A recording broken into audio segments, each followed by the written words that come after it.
तो सावित्री ने अपने जीवन में 3 की अपार सेवा की, एक अपने वृद्ध सास ससुर की और एक अपने पति की।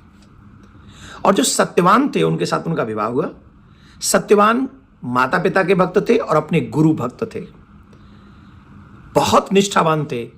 जो समय बताया गया था, जब वो समय आया तो लकड़ी काटने के लिए जब सत्यवान गए तो सावित्री उनके पीछे पीछे गई। उनके सर में कुछ प्रॉब्लम हुई, दर्द हुआ, या वो समय जब नजदीक आया तो सत्यवान ने कहा, सावित्री मेरे सर में दर्द हो रहा है, मैं तुम्हारी गोद में सर रख के सोना चाहता हूं। तो वो गोद में सर रखा और वो उसी समय सावित्री को पता चला कि सामने से धर्मराज आ रहे हैं, उनके पीछे पीछे काल और मृत्यु भी आ रही है। तो ये दृश्य देखने के बाद समझ गई कि मेरे पति के प्राण अब निकलने वाले हैं। तो जैसे ही प्राणों को ले जाकर अंगुष्ठ के समान उस जीव को जब लेके जाने लगे, उसी समय सावित्री उनके पीछे पीछे चलने लगी। धर्मराज के बहुत मना करने पर, आग्रह करने पर भी जब वो नहीं लौटी तो उन्होंने एक बात कही सावित्री ने, महाराज इस संसार में जो 3 की पूजा करता है उसके लिए संसार में कोई भी वस्तु असंभव नहीं। एक अपनी माँ की, जो अपनी माँ की पूजा करता है उससे पृथ्वी लोक पर विजय प्राप्त होती है। जो अपने पिता की पूजा करता है वो आकाश तक अपना विजय यश प्राप्त कर लेता है, और जो अपने गुरु की पूजा करता है वो ब्रह्मलोक तक अपने यश को फैला सकता है।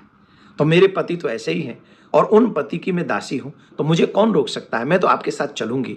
बहुत बार कहा, जब नहीं माने तो उन्होंने कहा, हमसे कोई वरदान मांग लो पर तो हमारे साथ मत चलो, क्योंकि तुम्हारे पीछे आने से हमारे कार्य में विघ्न हो रहा है। तो उन्होंने कहा, ठीक है, मेरे जो सास ससुर हैं वो नेत्रहीन है, उनका राज छीन लिया गया है, पहले आप मुझे कृपा करके ये आशीर्वाद दीजिए कि मेरे वृद्ध सास ससुर को नेत्र प्राप्त हो जाए और उनको उनका राज्य प्राप्त हो जाए। एवं मस्तु कह दिया। फिर वो पीछे चलने लगी।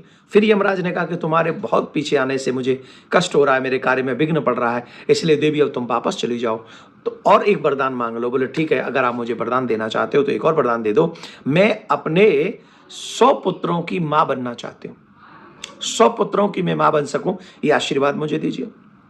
तो उन्होंने कहा, एवं मस्त, ऐसा ही होगा।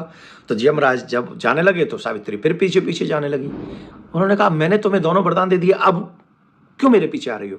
तो उन्होंने कहा, महाराज एक बात बताइए, जब आपने मुझसे ये कहा है कि 100 पुत्रों की माँ बनोगी, तो मैं माँ बनूंगी कैसे? मेरे पति को आप लेके जा रहे हैं तो मैं माँ कैसे बनूंगी? और पतिव्रता स्त्री अपने पति को छोड़कर दूसरी तरफ देखती भी नहीं है।